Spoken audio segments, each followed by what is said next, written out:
Desde o início da semana, o Enem está chegando e nós estamos trazendo professores para trazer dicas importantes nessa reta final. Eu estou aqui com o Maurício, conhecido como Urtigão, né, Maurício? Professor de Química. E também o Herbert Monteiro, que é professor de Biologia. Obrigada pela presença de vocês aqui no estúdio. Prazer é Obrigado, nosso. prazer é nosso.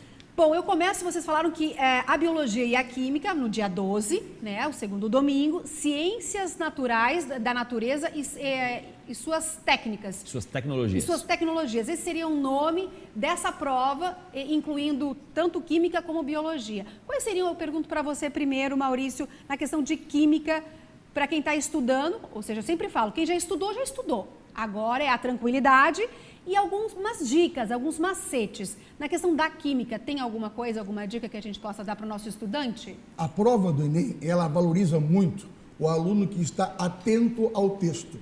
Normalmente, nas questões envolvendo a Química, ele conta uma história, ele faz um texto, onde ele traz várias informações. Por exemplo, ele fala de uma substância química, de um medicamento a ser usado por uma pessoa. Ele dá uma dosagem desse medicamento em função da massa corporal dessa pessoa.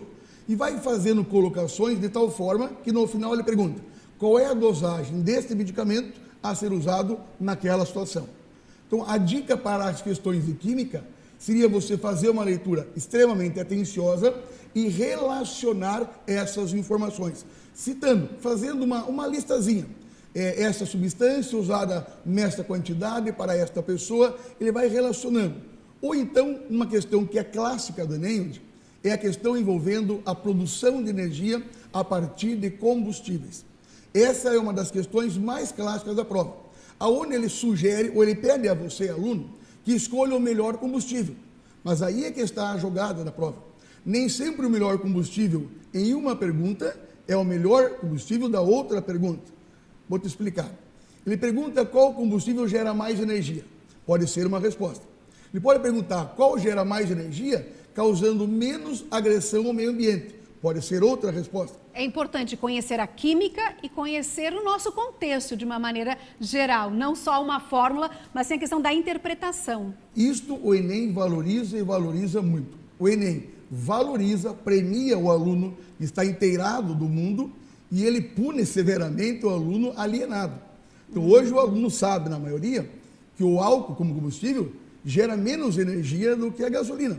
Mas qual é a relação? Se o preço do álcool está mais barato, vale a pena pôr álcool? Sim ou não? Essa é a questão. É o nosso cotidiano. O mesmo serve para a biologia, Herbert? Sim, na biologia serve a mesma coisa. E lembrando que a prova de ciências da natureza ela é composta por biologia, física e química. Nós tivemos física ontem, dicas importantes também. E dentro da biologia é muito comum você encontrar questões onde eles tentam fazer relações entre fundamentos da física, fundamentos da química aplicados à biologia. Então é extremamente importante que o candidato lá durante a prova da ciência da natureza, ele observe essas relações.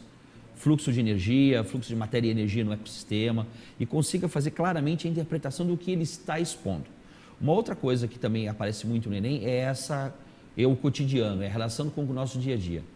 E as doenças da modernidade, Zika vírus, chikungunya, né? A malária, a febre amarela, são doenças importantes que ele dê uma olhadinha nesses poucos dias que faltam, porque são doenças aí estão muito sendo comentadas ultimamente, né? Em função aí desses problemas ambientais que nós temos, estação chuvosa, a multiplicação desses insetos transmissores. Então é extremamente importante sempre dar essa observada nesses itens. A matemática, o professor de ontem também falou a mesma coisa, mas eu questionei o seguinte, eu interpreto, entendo a realidade, mas eu preciso de fórmulas. Quais seriam elas? Na química, Não necessariamente.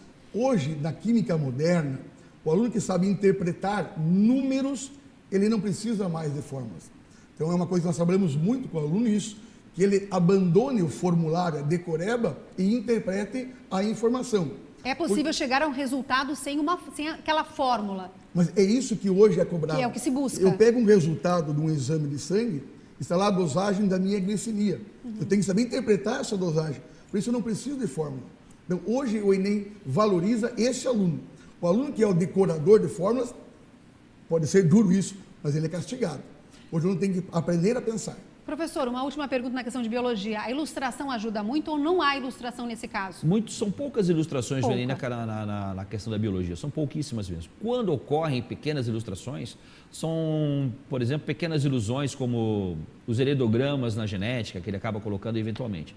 Mas se o aluno não tiver a precisão do texto e tirar as informações do texto, as figuras que acabam aparecendo são simplesmente ilustrativas e acabam não ajudando ele a resolver a questão. Ele tem que ler o texto, aplicar as informações sobre a figura fornecida, isso quando for fornecida, e aí sim ele vai conseguir chegar a obter o resultado necessário. Professores, muito obrigada. Deu para entender que a decoreba não mais é usada nesse sentido e muita tranquilidade para que ele possa entender o enunciado e interpretar a questão. Obrigada pela participação de vocês aqui no SBT Meio Dia hoje. Muito obrigado. Obrigado também.